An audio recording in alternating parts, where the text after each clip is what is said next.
Today was the day Savin Savage Pajari was going to die. And it was okay. If it hadn't been for the boy, a part of him would be rejoicing.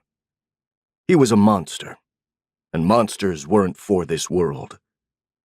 But there was the boy, and that meant he had to try no matter what. Not give up. He wasn't going to make it. He'd been too slow. The truck was too fast. The mother screamed seconds too late to draw his attention. He'd laid his bike down to get to the kid as time tunneled. Slowed down. He scooped the boy up, right out of the middle of the street, and ran like hell. He sprinted to get the kid out of harm's way, but he knew his effort was futile. He was just a step too late. All he could do was try to protect the child.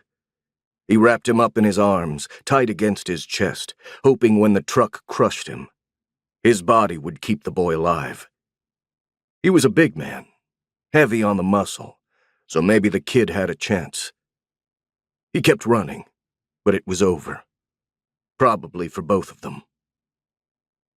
As if from a distance, he heard the scream of the brakes as the driver slammed on them.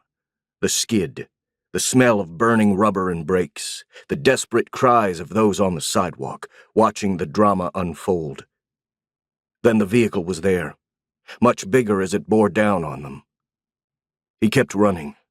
That next step, heart-pounding, because there had never been a time in his life that he could give up, and he had that little boy who deserved to live.